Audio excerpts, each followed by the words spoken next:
La République démocratique du Congo entame un virage important pour la survie de la démocratie. 2016 se veut une année de haute sensibilité politique, car vous le savez, le président de la République achève ses mandats en novembre 2016. Et au terme de ces mandats, les Congolais s'attendent à des élections qui seront organisées par l'organe chargé d'organiser les élections dans le pays, la Commission électorale nationale indépendante.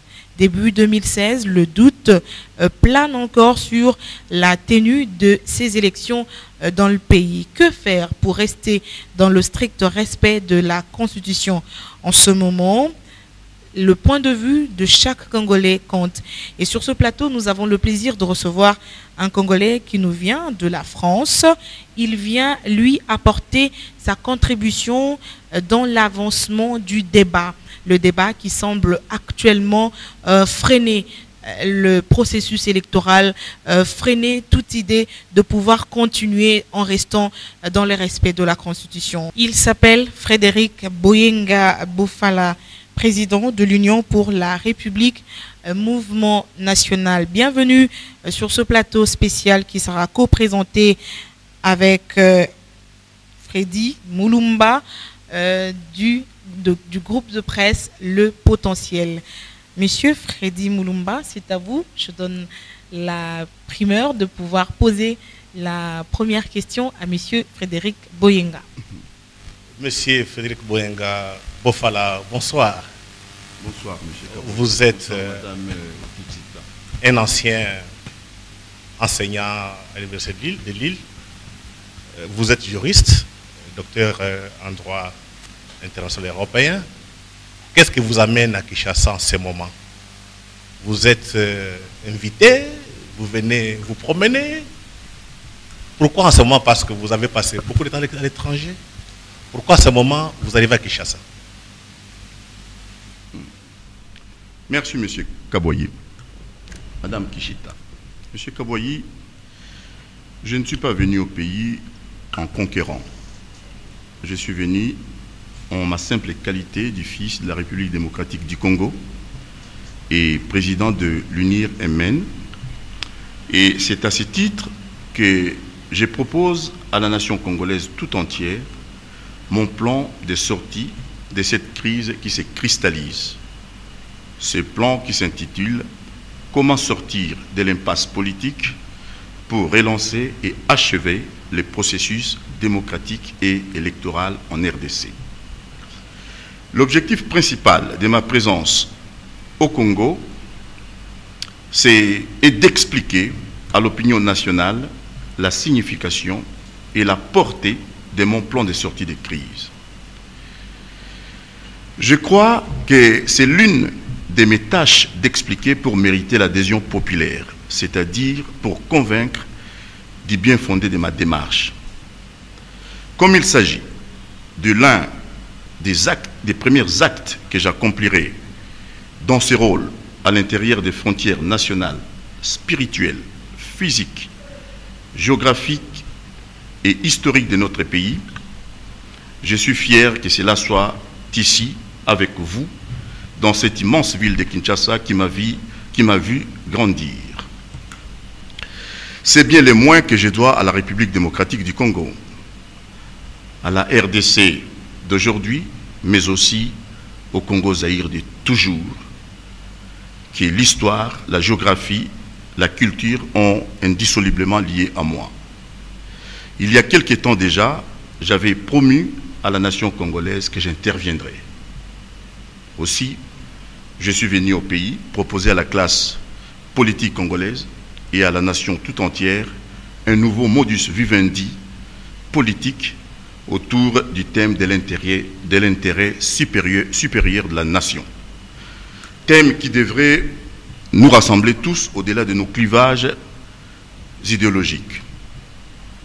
On entend ici et là tout le monde parler de l'unité nationale. C'est bien. Mais l'unité nationale, dans le contexte actuel, ne doit pas être un simple slogan qu'on clame. L'unité nationale ne se décrète pas, elle se construit. Je pense que nous devons la construire autour d'un consensus sur quelques réformes essentielles et nécessaires pour sortir le pays de l'impasse politique, pour relancer et achever les processus démocratiques et électoraux. Ma démarche n'a qu'un seul objectif: sortir le pays de l'impasse.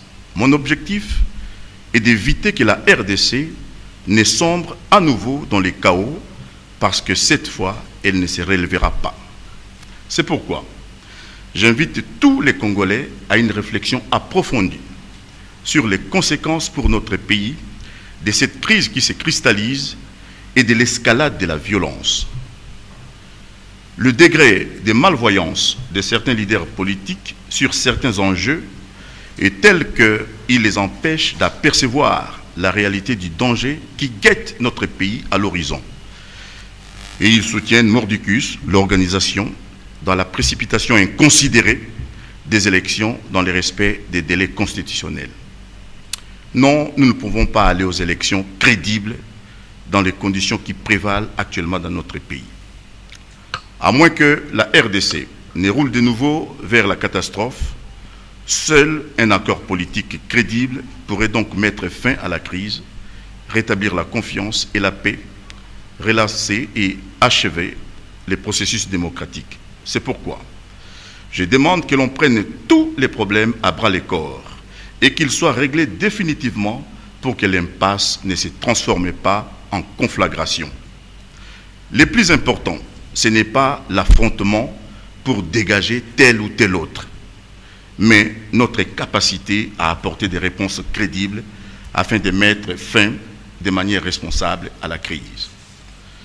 Or, les conditions d'un pareil accord étant bien claires et bien connues, il est encore temps d'espérer. Cet accord, à mon sens, aurait pour premier objectif de définir les cadres dans lesquels l'actuel président pourra, à la fin de son mandat, s'inscrire dans les processus continus des refondation nationales initiées depuis 2001, pour enfin éviter que les pays ne plongent à nouveau dans le chaos. Je suis convaincu que l'actuel président a d'autres rôles aussi importants à jouer dans l'avenir. Plus précisément, je suis persuadé qu'avec l'expérience et les acquis de la fonction présidentielle, sa connaissance de certains dossiers très sensibles tels que le Grand Lac, il pourrait jouer un rôle et qu'il vaut donc mieux qu'il joue un rôle favorable, comme je le propose dans le cadre de ces plans. Sans nul doute, une pareille issue n'est pas du tout mûre aujourd'hui, à supposer qu'elle ne le devienne jamais. Mais j'estime nécessaire d'affirmer qu'à mes yeux, il n'en existe aucune autre qui soit consensuelle, sauf à condamner la RDC à des malheurs toujours grandissants. J'affirme que le seul moyen de mettre un terme à cette crise passe par la recherche d'un accord politique sur l'avenir de l'actuel président de la République et de ses successeurs dans la fonction présidentielle, et non par l'escalade de la violence. Seul un accord politique pourrait mettre fin à la crise, rétablir la confiance et la paix, relancer et achever les processus démocratiques en RDC.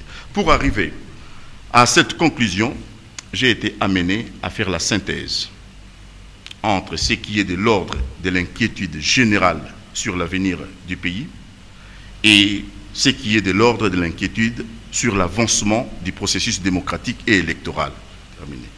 Je ne pense pas que sur une question politique aussi importante que celle de l'avenir de notre pays, qu'il y ait des vainqueurs ou des vaincus. Sur ces points, je suis finalement, et sans aucun doute, plus admiratif de la réconciliation nationale que de la victoire. Si cette victoire signifie que des morts jonchent le terrain. Avec un souci de faire avancer les choses sur la base de quelques notables compromis non nuisibles à la nation congolaise, je souhaite qu'à la fin, tout le monde se retrouve dans un pays en paix. J'en appelle à la responsabilité des uns et des autres. Notre pays est toujours fragile. Les menaces qui pèsent sur son existence demeurent. Nous devons être nous-mêmes conscients que notre meilleure arme, c'est notre unité. L'unité de tous nos concitoyens face à toute épreuve. Et par-delà nos divergences, rien ne doit nous diviser, rien ne doit nous séparer. Les questions de révision ou de non-révision constitutionnelle, du rôle à l'avenir de l'actuel président dans la vie politique du pays ne doivent pas nous diviser. Seul compte l'intérêt supérieur de la nation congolaise. Pour cela, nous devons faire preuve de réalisme, de largeur d'esprit, dans une démarche inclusive bien pesée et sensée, et de la prudence nécessaire. Alors, vous me direz quelles orientations politiques et quelles sont les réformes à faire pour sortir de l'impasse politique et relancer et achever les processus démocratiques. Tel est, à mon sens, l'objet de notre entretien de ce jour, je pense. Très bien, Monsieur Frédéric Bofaya, nous avons suivi votre introduction, mais en clair, qu'est-ce que les Congolais qui vous suivent en ce moment peuvent retenir de votre arrivée à Kinshasa, puisque ça fait quand même beaucoup de temps que vous n'êtes plus revenu au pays, vous-même et votre parti, pas très connu du grand public, je veux dire des Congolais. Qu'est-ce qu'ils peuvent retenir? Pourquoi en ce moment venir au Congo? Madame, permettez-moi un peu de répondre sur un aspect de votre question. Si mon parti, bien entendu, n'est pas reconnu, mais qui est un parti légalement installé, c'est parce que je n'ai jamais voulu œuvrer dans la théâtralité. Je ne fais pas la politique pour moi, madame. Je fais pour mon pays. C'est pour cela que je lance un défi à quiconque. Mon parti qui n'est pas connu est le seul parti qui propose des solutions, que ce soit à la communauté internationale ou à la nation, pour son espérance. Que ce soit la crise des Grands Lacs, que ce soit les problèmes institutionnels ou constitutionnels, je n'ai vu aucun parti qui a proposé comme mon parti. Mais je ne suis pas venu aujourd'hui dans mon pays pour essayer de me poser avec d'autres partis frères au Congo. Mais je suis venu, madame, pour présenter ces plans de sortie des crises. Et vous me direz, qu'est-ce que les Congolais vont retenir? Et je vous réponds. Vous commencez par la question de la révision constitutionnelle, l'article 220, alors que c'est la question qui vise le Congolais. Pourquoi commencer par ça? Monsieur Kaboyi, j'ai commencé à donner mon point de vue de juriste sur cette question parce que c'est cette question qui est à la base de l'impasse dans laquelle le pays est aujourd'hui. Tout a commencé par cette question de la révision constitutionnelle, de l'article 220. Je pense que je vais vous donner une réponse en juriste. Pour les juristes qui connaissent les mécanismes du contentieux constitutionnel, il n'existe nulle part le principe de l'immutabilité constitutionnelle absolue. Il n'y a aucune constitution au monde qui ne peut pas faire l'objet d'une révision. Aucune. On peut toujours proposer telle ou telle constitution, peut-être révisée au-delà de tel délai, mais toutes ces déclarations-là, comme les grands juristes de l'époque que j'ai cités dans mon ouvrage, vous disent ce ne sont que des déclarations politiques qui n'engagent pas, par exemple, les constituants de l'avenir. C'est-à-dire, les constituants d'aujourd'hui ne peuvent pas engager les constituants pour l'avenir. L'article 220, c'est vrai, ne concerne pas simplement la durée et le nombre de mandats du président. Ça, ce n'est qu'une stipulation de cet article 220. Vous savez, monsieur Kaboyi, en droit, les constituants peuvent abroger l'ensemble de cet article. Abroger l'ensemble, il peut le faire. Ou même, dans la situation actuelle, c'est que je dois vous dire ce que réviser cette constitution en droit, rien ne l'interdit. Rien ne l'interdit. Ce qui n'est pas adapté, c'est le contexte politique. Le contexte ne permet pas une telle révision. Mais, si l'autorité de l'État décide aujourd'hui d'aller en force pour réviser une telle disposition, c'est vrai qu'il doit suivre une procédure qui est longue et je dirais même coûteuse. C'est-à-dire, une telle disposition, pour l'abroger, il faut d'abord demander l'autorisation préalable du souverain primaire. Parce qu'il est dit, les nombres et les mandats du président ne peuvent faire l'objet d'aucune révision. Dans ces cas-là, si l'autorité décide, il doit demander d'obtenir du souverain primaire l'autorisation, d'accord, de réviser. Par un référendum, poser la question à la population. Je vais réviser cette disposition qui est réputée non révisable. Vous me l'accordez ou ne me l'accordez pas?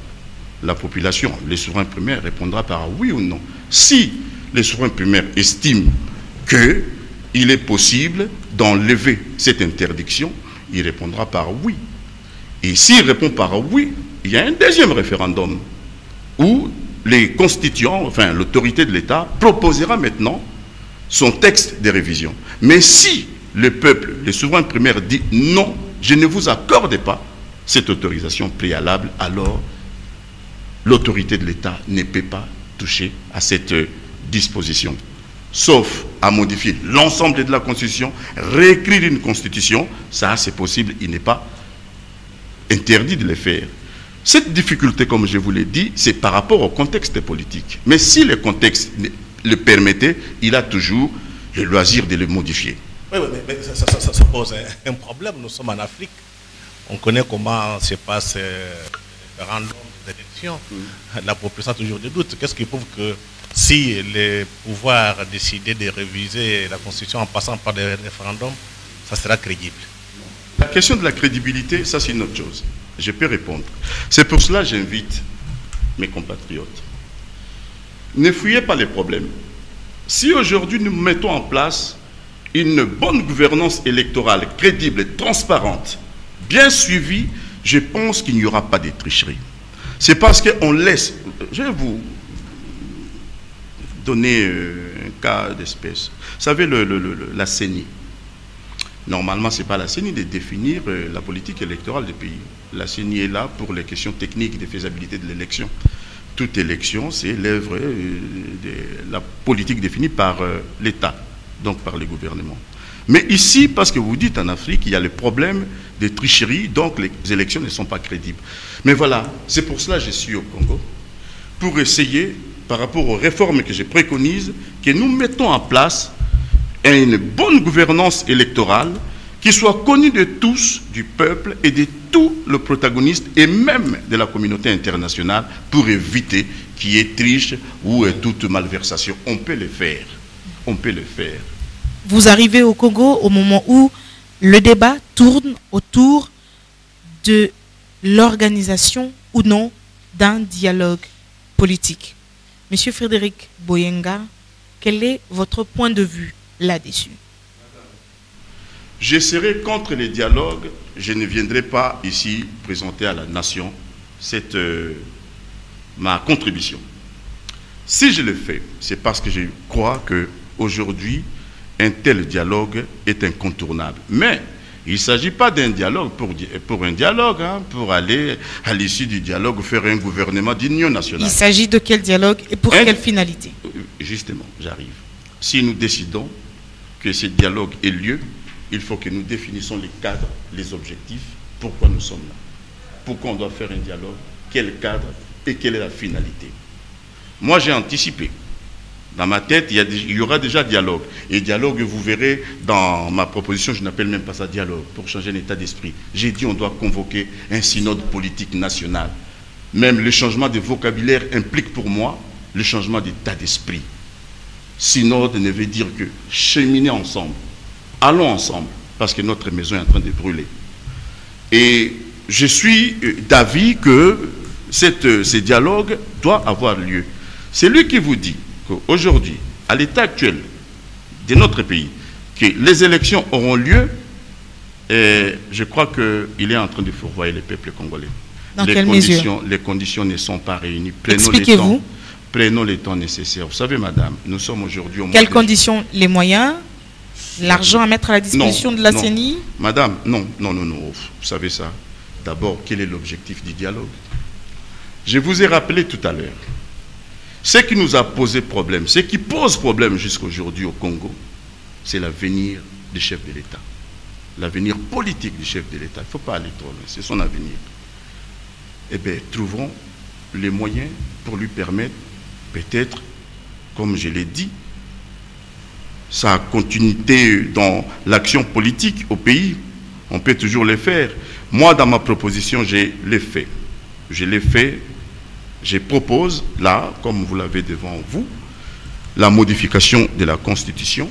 Je l'ai fait pour instituer un nouveau conseil, ce que j'appelle le suprême conseil constitutionnel des sages de la République. Est-ce que selon vous, quand on organise ce dialogue que vous appelez synode, voilà, etc., après ce dialogue, il faut s'attendre à l'organisation des élections cette année en novembre, ou il faut attendre combien de temps pour pouvoir organiser les élections législatives et présidentielles? Non, madame. Vous proposez quel schéma? Non, madame. D'abord, le dialogue va avoir comme objectif de faire quelques modifications pour permettre qu'il y ait une bonne élection. De quel genre? J'arrive. D'abord, je vous ai dit, une première réforme concerne l'avenir de l'actuel président et de tous ses successeurs. Madame, il faut donner un statut fonctionnel aux anciens chefs de l'État et même, comme je le propose là, aux anciens premiers ministres. Qu'est-ce que j'ai dit dans mon texte? Première réforme, la mise en place d'un suprême conseil constitutionnel qui va exercer les prérogatives dévolues actuellement à la Cour constitutionnelle. Et les présidents, tous les anciens présidents de la République seront membres des droits à vie dans cette institution. Et tous les anciens premiers ministres seront membres des droits, mais pour un mandat de 7 ans non renouvelable. J'ai précisé, le président de cette institution sera bien entendu élu par ses pairs. Mais si parmi ses membres figure un ancien président de la République, il en est président des droits. Il y a d'autres éléments que je ne peux dire ici, qu'il faut d'abord discuter avec les autorités politiques, les partis politiques, pour que nous arrivions à un consensus. Mais je crois que maintenant, nous avons le devoir de rassurer tout le monde. Rassurer tout le monde. Sur cette disposition-là, je sais, on va débattre. Deuxième élément, je propose quand même qu'il y ait un recensement général des populations congolaises, que ce soit à l'étranger ou ici. Une question, un recensement dans ces conditions, est-ce qu'on ne peut pas dire qu'il y a risque qu'on glisse, comme on dit à Kinshasa? Non. Est-ce qu'il n'y a pas risque qu'il y ait transition politique? Mais, M. Kaboyi, je vous dis, les propositions que je propose là ne peuvent pas être réalisées. Il faut d'abord que nous allions au dialogue. S'il y a ce dialogue, hein, bon, moi je ne suis pas vraiment venu pour le dialogue. Je propose un plan de sortie de crise, mais s'il y a dialogue, je participerai pour mon pays, bien entendu. Vous ne pouvez pas proposer ou soutenir le dialogue sans pour autant y participer. C'est ça que j'ai dit. S'il y a, je participerai. Mais, M. Kaboyi, il faut que nous arrêtons cette méfiance que nous avons entre nous, Congolais. On se méfie de tout. Depuis que nous sommes engagés au processus de démocratisation dans notre pays, je ne parle pas à partir de la conférence souveraine, je parle en 2001 par exemple, avec cette nouvelle constitution. Les Congolais de l'étranger sont toujours considérés comme des citoyens de non-droit. Or, si nous voulons un vrai processus de refondation nationale, il faut que nous arrivions à recenser tous les Congolais, et un tel recensement doit être assorti, sanctionné par la délivrance d'une véritable carte nationale d'identité. Les générales des populations congolaises de l'étranger comme les Congolais. Et à partir d'un tel recensement, nous pouvons dresser les listes électorales. Vous savez, on parle ici, oui, l'enrôlement. Vous faites l'enrôlement dans un pays qui n'a jamais fait de recensement. Les gens n'ont même pas une carte d'identité. On ne sait pas qui est qui. Je pense que nous devons prendre aujourd'hui le temps pour réunir tous les Congolais. C'est-à-dire, j'ai dit, réunir les Congolais dans une forme de chaîne d'union nationale. Et cet enrôlement, il faut rassembler les Congolais. Mais pour rassembler les Congolais, il faut les identifier. Pour les identifier, il faut les recenser, madame. Si on le fait, tout le monde prendra part dans ce processus de refondation nationale. Mais si on laisse les autres de côté, ben vous savez ce qui arrive. Prenons le temps nécessaire pour régler tous ces petits problèmes-là. Ce temps nécessaire, combien de temps? Mais si vous voulez que j'arrive à donner le temps que j'estime, il faudrait que je vous parle de toutes les réformes que je propose. J'en ai cité 2. Il y a l'institution d'un suprême conseil constitutionnel.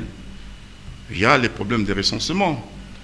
Rétablir l'élection présidentielle à 2 tours, madame. Vous savez, à aucun pays, dans aucun pays du monde, un président est élu à la minorité.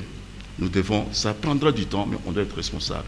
Rétablir l'élection présidentielle à 2 tours. Faire un moratoire sur la décentralisation, par exemple. Madame, la décentralisation que nous avons aujourd'hui pose problème. Vous savez, on a aujourd'hui 26 provinces. D'abord, en passant, lorsque j'ai lu la Constitution, je suis profondément éclairé. J'ai dénoncé ça en 2005 lorsque j'ai parlé des incongruités conceptuelles et rédactionnelles. On parle de la province et les entités décentralisées. Alors, quel est le statut de la province? Et c'est quoi les entités décentralisées? Madame, sans pour autant nier l'existence des provinces, moi je pense que nous devons reprendre les choses. Moi, je propose qu'on clarifie d'abord les compétences entre l'État et les collectivités décentralisées. La décentralisation ne se fait pas sans moyens, il faut des moyens. Mais je propose qu'au lieu de laisser cette décentralisation avec des provinces à base ethnique, je souhaiterais qu'on revienne aux régions. C'est-à-dire... Mais le gouvernement nous fait croire que c'est un processus irréversible. Non, il n'y a rien d'irréversible dans la Constitution. La décentralisation ne peut pas être... Il est irréversible, oui, je suis d'accord avec le gouvernement. La décentralisation, oui, mais la forme, non. La forme est là, vous savez, quand on a des petites provinces comme ça, un peu des républicaines, ce n'est pas bon. Il faut que nous ayons l'État comme institution centrale, la région, les provinces et la commune. C'est-à-dire, le transfert des compétences en matière de décentralisation se fera de l'État à la région. Les provinces ne demeureront que les administrations de proximité et de gestion des politiques définies par la région. Nous avons 11 régions, nous avions 11 régions. Dans mon esprit, il faut arriver à en faire 15, des tailles plus ou moins équivalentes. J'ai pris par exemple les 4 grandes régions qui sont les Katonga, l'Équateur, la province orientale et les Bandundu. Ces 4 provinces-là, on peut les diviser en 2 et ça nous fera 4 provinces et au total, on peut avoir 15 régions, pardon, pas des régions, 15 régions décentralisées avec à l'intérieur des provinces qui sont des administrations de proximité, c'est-à-dire être proche des populations, mais en mettant en œuvre la politique régionale. Monsieur Frédéric Boyale, en tout cas, ça c'est les cours que vous donnez du droit administratif ou bien du droit... Mais je pense qu'en lisant certaines réformes que vous proposez, vous dites que l'impérieuse nécessité d'une entente cordiale avec les Rwanda, l'Ouganda, le Burundi, le Sud-Soudan pour une réussite totale du processus démocratique électoral à l'est de la RDC. Mais ce qui pose problème, que le Congo, depuis qu'il est créé comme État, depuis 1885, il y a toujours l'ingérence des pays étrangers. Est-ce que cette fois-ci, en s'entendant avec les pays limitrophes de l'Est, est-ce que la crise sera résolue? Monsieur, il y a 2 choses. Lorsque je propose qu'il y ait cette attente cordiale, c'est parce que depuis octobre 1996, lors du déclenchement de la crise des Grands Lacs, ce sont nos territoires de l'Est qui en pâtissent. C'est là où il y a des mouvements de rébellion. C'est là aussi nous avons eu des conflits avec des pays limitrophes comme l'Ouganda, le Rwanda. Et je pense que si nous voulons d'abord là réussir un vrai processus démocratique et électoral, il faut stabiliser l'Est de la République. L'Est n'est pas stabilisé. Et cette stabilité ne peut être que le fruit d'une bonne politique d'entente avec nos États voisins. C'est pour cela, j'ai toujours souhaité que le Congo prenne l'initiative d'une négociation internationale sur ces sujets.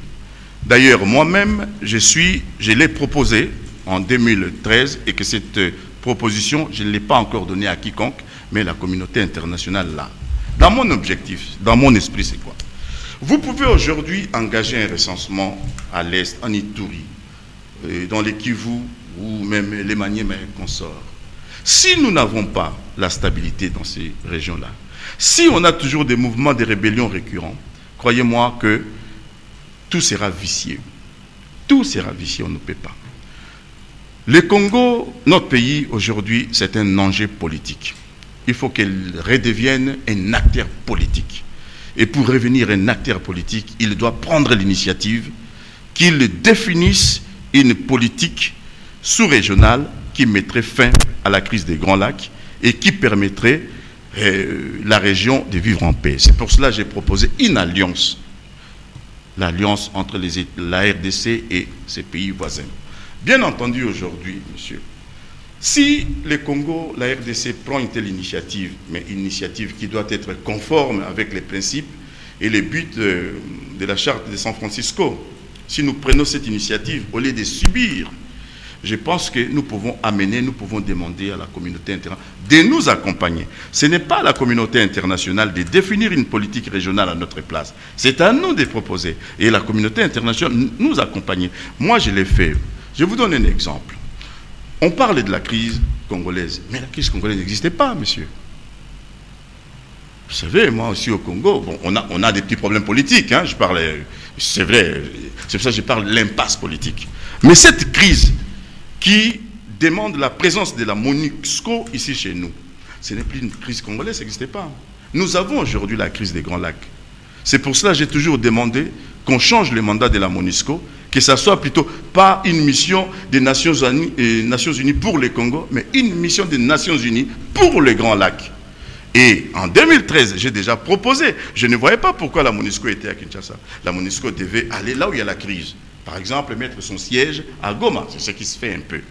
Autrement, dans ces plans que j'ai proposés, il y a beaucoup de pactes que nous devons signer, notamment les pactes de rénonciation à la guerre comme politique nationale, définir, c'est-à-dire demander l'inscription à l'ordre du jour du Conseil de la fin de la guerre des Grands Lacs. Parce qu'aujourd'hui, monsieur, ce ne sont que des épisodes d'apaisement.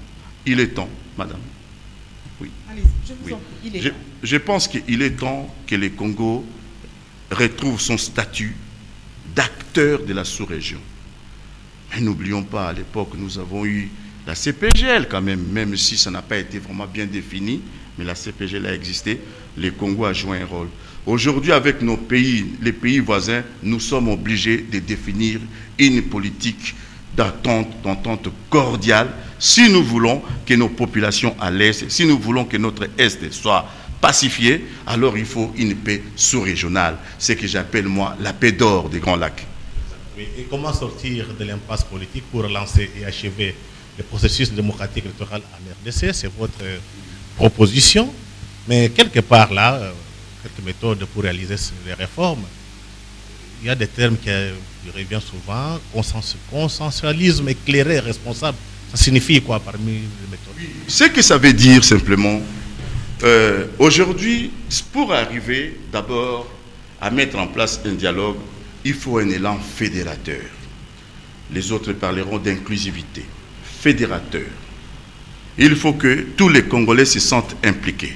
Mais pour que les Congolais se sentent impliqués, il faut que ces dialogues aient des objectifs précis. Moi, je donne là déjà quelques réformes. Les autres compléteront, bien entendu. D'accord? Mais lorsque je dis consensualisme éclairé, c'est-à-dire nous partirons d'abord d'une démarche de consensualité.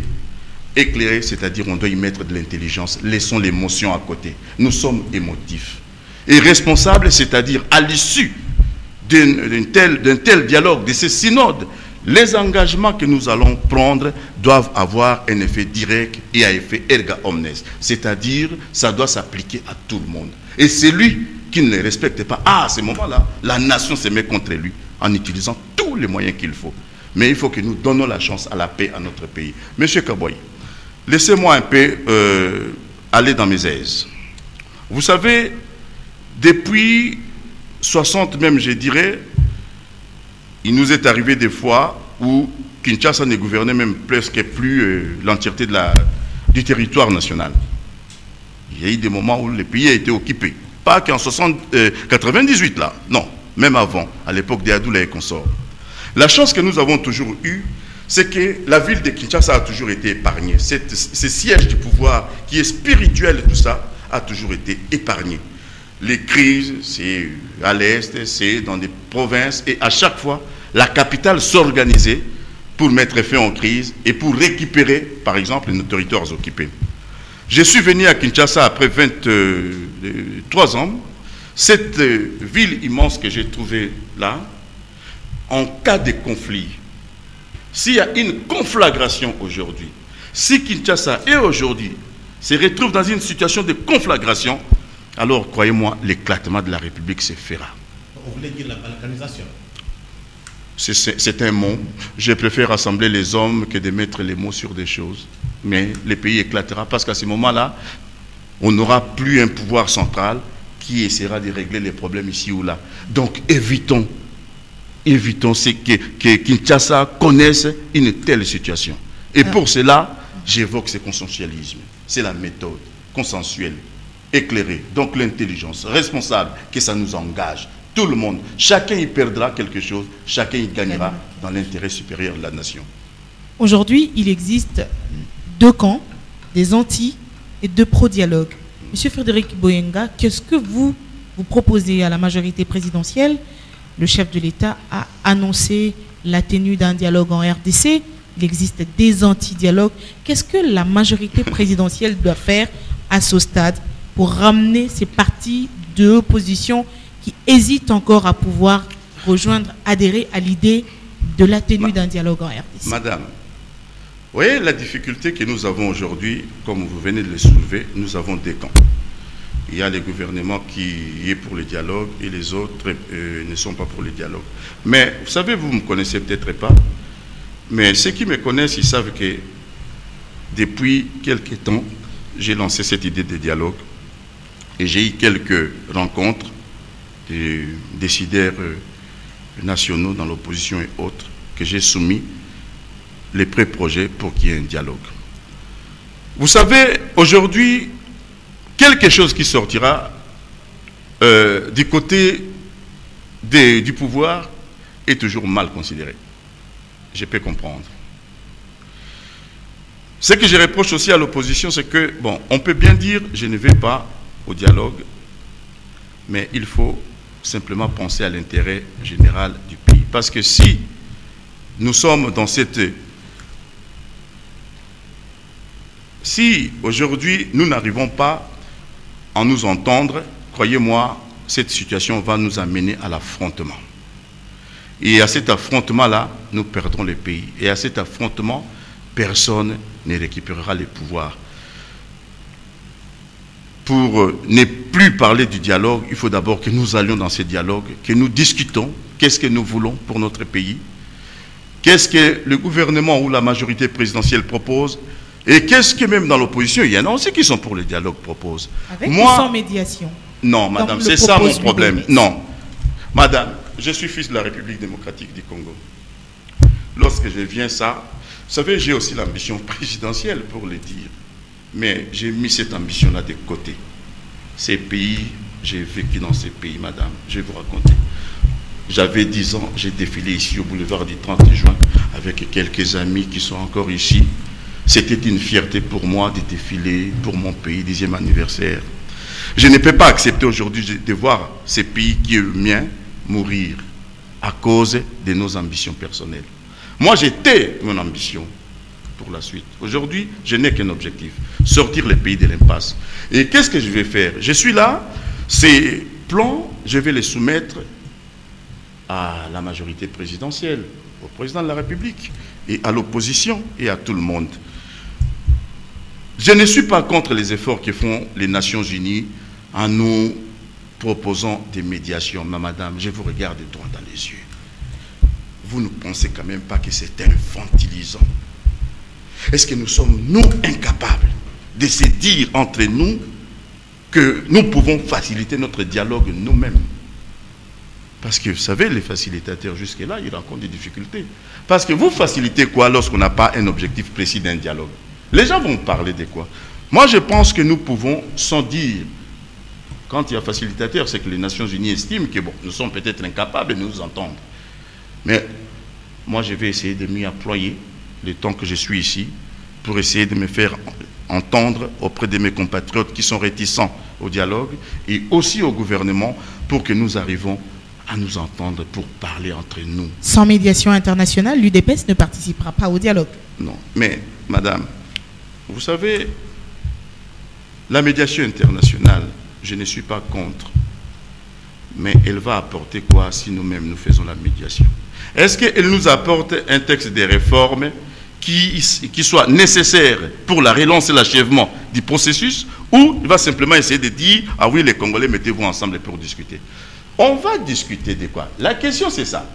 Si la médiation vient dire, voilà, pour sortir de la crise, parce que c'est ça la question, il faut revenir. On a aujourd'hui la question de l'avenir du président de la République et de l'avenir... Le président de la République lui-même, lorsqu'il a fait son discours pour annoncer le dialogue national, a énuméré les points qui feront l'objet de cette discussion. Oui, nous notamment aussi, la sécurisation des élections, le financement, mais voilà, c'est ce que moi j'aime. Et là, il a apporté ses propositions. Moi, j'apporte les miens, comme les autres vont apporter les miens. Et on s'assoit, on discute l'intérêt de la nation que je vous ai évoqué tout à l'heure. On s'assoit, pardon, madame. Entre autres propositions que vous apportez, oui, c'est la formation d'un gouvernement de salut public pour piloter oui, les réformes. Oui. Si les réformes... Ce gouvernement sera formé à l'issue du dialogue. Mais bien entendu, madame. Mais là, il y a un problème, parce que quand on voit notre histoire, oui, très souvent, on fait le gouvernement national, le salut public, il y en a dans le vocabulaire. Oui, non, monsieur. Chez nous, mais les drames, on a l'impression que les élites congolaises ne sont pas conscientes du danger. Et quand on parle gouvernement, cela signifie manger. Ben voilà. Est-ce que vous ne donnez pas encore le temps, la chance aux mangeurs pour manger? Mais monsieur, lorsque vous avez lu, j'ai bien dit, un gouvernement resserré. Pour que mes compatriotes entendent, qu'ils comprennent. C'est-à-dire? J'arrive, madame, pour que mes compatriotes l'entendent bien, je vais même les lire pour qu'ils comprennent. Qu'est-ce que j'ai dit concernant les gouvernements de salut public? Ces gouvernements de salut public, je l'ai dit, doivent être mis en place avec le concours actif des nouveaux acteurs dans ces processus. Il s'agira d'hommes lucides, qui rien n'aveugle, et qui n'ont rien de dogmatique, des hommes dont l'action a la chance d'avoir une résonance certaine auprès des Congolais, des hommes non conflictuels capables de rassurer tout le monde et de convaincre l'opinion tant nationale qu'internationale du bien fondé des mesures proposées. Des hommes en mesure de mettre en œuvre les impulsions nécessaires à la continuité de l'État. Pour ce faire, ils doivent avoir la capacité d'expliquer pour impliquer, pour obtenir. Voilà. Donc, et je l'ai dit bien, c'est vrai que ça doit être un gouvernement techniquement capable de mener à temps les réformes nécessaires et politiquement en mesure d'assurer la cohésion nationale. Et je l'ai dit, un gouvernement qui assumera la présidence du pays pendant ce gouvernement. J'arrive, madame. Un gouvernement qui ne dépassera pas 20 ministères. Parce que c'est un gouvernement qui a une mission précise. Sortir le pays de l'impasse. C'est tout. C'est-à-dire que c'est ça sa mission, sortir le pays de l'ornière. Lorsque nous sortons de ça, nous avons mis en place un plan pour les élections, les recensements et consorts. À l'issue de ça, nous faisons des élections dans un climat apaisé, madame. Mais il ne s'agit pas, oui, d'avoir... Et j'ai bien dit, ce n'est pas un gouvernement... Madame, ce n'est pas un gouvernement d'union nationale parce que le Congo n'est pas en guerre. Ce n'est même pas un gouvernement de cohabitation, parce que pour qu'il y ait cohabitation, il faut qu'il y ait élection. C'est les peuples qui opposent un président avec eux. Voilà. Ce n'est même pas... Monsieur le Président, oui. Boyenga Bofale, est-ce qu'on ne peut pas vous accuser de travailler pour la transition?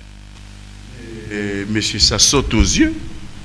Nous ne pouvons pas ne pas faire une transition là. Celui qui vous dit ça a menti. Vous faites quoi? Dites-moi un peu. Aujourd'hui, on est en train de gouverner à U et à Dia. Le gouvernement est dans sa position, il campe. Une partie de l'opposition campe. Vous voulez quoi? La conflagration?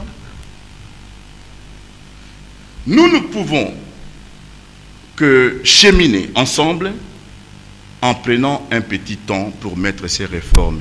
Messieurs, je préfère un tel petit sacrifice à un sacrifice plus grand. Vous savez, dans ces pays, nous avons perdu beaucoup de nôtres. Le sang a beaucoup coulé dans ce pays. Oublions un peu nos ambitions. Pensons, vous savez, j'ai sillonné Kinshasa depuis que je suis venu. J'ai pris un peu la mesure. Oui, j'aime ces pays et je ne peux plus accepter de voir des morts au Congo. Et pour cela, nous devons parler.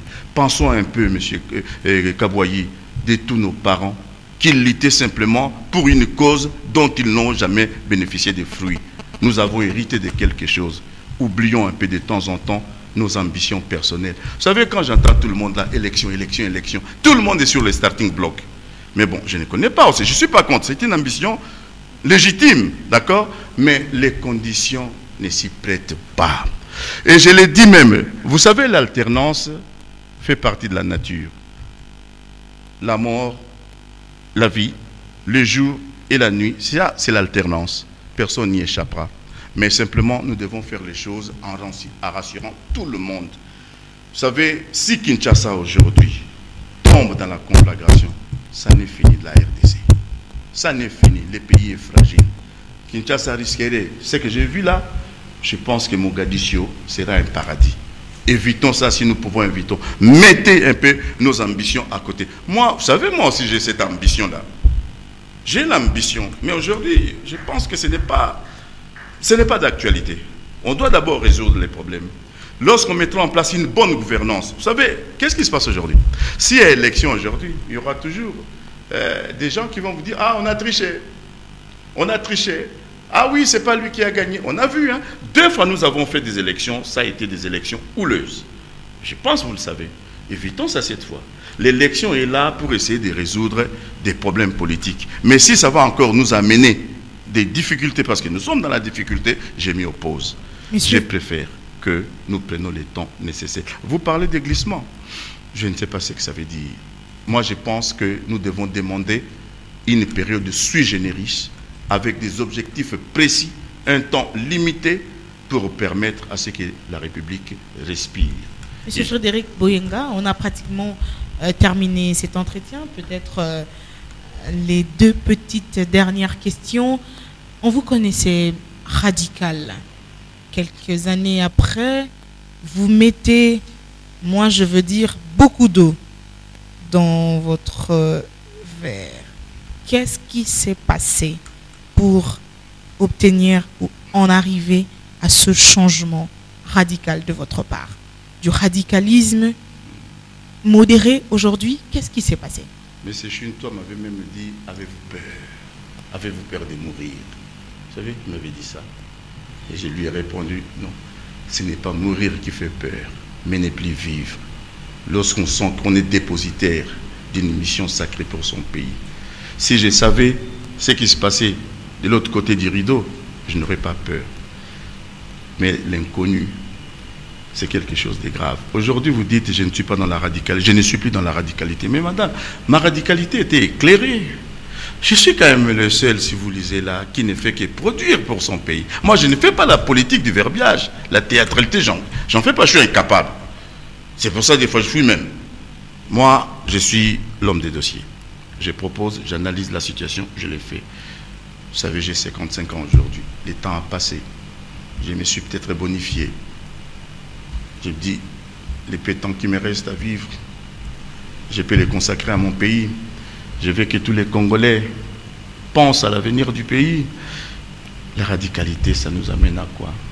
Ça va amener à ce qu'il y ait une conflagration ici. Je préfère que vous me traitez de cette personne qui est devenue mou, mais qui est stricte, ferme dans ses prises de position. J'ai dit qu'on ne peut pas faire des élections cette année, à moins de chercher vraiment un conflit sérieux. Et ça, je m'adresse à tout le monde. Beaucoup d'années passées à l'étranger, est-ce que vous n'êtes pas déconnecté des vraies réalités du pays? Madame, lorsque le président Laurent Désiré Kabila est arrivé à Kinshasa, il a passé beaucoup de temps à l'extérieur. Même lorsque notre actuel président, il était aussi un peu à l'extérieur, il n'était pas dans la capitale. Aujourd'hui, le monde n'a plus de frontières. Ce qui se passe à Kinshasa, je le suis chez moi à la seconde même. Donc, je ne pense pas que, d'autant plus que je suis toujours à l'actualité, ce que je propose, et même ça répond aux vrais problèmes du pays. Et puis je vous dis, bon, je viens toujours un peu en Afrique, je viens à Brazzaville, bon, donc Brazza, Kinshasa, ben, ce qui se passe ici, se passe là-bas, je connais. Donc non, ça ne m'effraie pas, parce que je suis quelqu'un de préparé, rien ne m'effraie là-dessus. Merci beaucoup à Freddy Mulumba d'avoir co-présenté cette émission avec moi. Monsieur Frederick Boyenga, je vais vous demander de conclure. Que retenir de cet entretien? Peut-être un message à la population congolaise qui vous suit en ce moment et aussi aux autorités du pays. Bah, écoute, madame, d'abord aux autorités du pays, comme vous m'avez dit, je demande à tout le monde un peu de mettre, comme on l'a dit, un peu de l'eau dans son vin. Que nous nous écoutons les uns les autres. Personne n'a la solution et comme ça seul. Il faut que nous parlions. Il faut que nous parlons pour éviter. Vous savez, nous avons déjà vécu à Kinshasa beaucoup de désagréments, quelques petites tragédies, on doit éviter. Nous devons nous réconcilier. Nous réconcilier pour un objectif, sauvegarder l'intégrité de ces pays que nos parents nous ont légués. Nous devons parler. J'adresse même ces messages à l'actuel chef de l'État. On est chef de l'État, on écoute son peuple. C'est vrai, les colibés ne manquent pas. Mais il faut qu'ils prennent la mesure des choses, qu'ils écoutent aussi l'opposition. L'opposition aussi, il ne faut pas oublier que bon, vous avez élu un président qui a encore son mandat, qui n'est pas fini. Mais nous allons vers une crise là, il faut que nous arrivions à parler. Et à la population congolaise, ce qui me touche le plus. Vous savez, je ne suis pas là pour donner des leçons. La situation dans le monde est très difficile. Ici, j'ai encore ma famille, toute ma famille est là. Je vois les difficultés dans lesquelles les gens vivent. Mais vous imaginez s'il faut ajouter les difficultés de la vie quotidienne avec la violence ou cette conflagration, je pense que on ne s'en sortira pas. Je demande à la population congolaise de méditer sur ce qu'elle veut pour l'avenir. Il faut qu'elle écoute. Il faut qu'elle écoute les messages qui peut être censés, un message d'espérance. C'est message fraternel, c'est pour cela. Lorsque j'ai commencé mon ouvrage, si vous me permettez, j'ai fait référence au dernier message du pape François. Le pape a ouvert en cette année 2016 la porte sainte de la miséricorde. Nous sommes donc symboliquement invités à cheminer ensemble dans la voie constructive du pardon. Le pardon qui rapproche, apaise, guérit et renforce les liens entre les hommes. Concrètement, pour nous Congolais, ce thème de la miséricorde nous renvoie donc à celui de la réconciliation nationale. Cette année 2016 est celle qui doit conduire l'ensemble des filles et des fils de la RDC à dépasser les divisions, les antagonismes qui ont mené à la crise et s'engager ensemble dans la voie de son règlement apaisé afin que le processus de démocratisation se relance et s'achève. Mais la miséricorde ne va pas sans rigueur et sans responsabilité. Pour réussir la réconciliation nationale, il faut, au-delà des élans du cœur ou des simples postures, que les responsables politiques s'engagent clairement en ce sens envers la nation et qu'ils agissent à son égard de manière responsable à la seule lumière de l'intérêt supérieur de la nation congolaise. Merci. Merci beaucoup. Merci beaucoup de m'avoir invité, M. Kaboyi, Mme Kitita. Monsieur Frédéric Boyenga Boufala, c'est à nous de vous remercier. Un grand merci à Freddy Mulumba, avec qui nous avons présenté cette émission. Je rappelle que nous avons reçu sur ce plateau spécial le président de l'Union pour la République, Mouvement National, Frédéric Boyenga Boufala. Merci beaucoup de nous avoir suivis sur vos différentes chaînes de télévision, avec l'espoir de vous retrouver la prochaine fois sur les mêmes chaînes de télévision. Mesdames et messieurs, très bonne suite des programmes à tous et à très bientôt.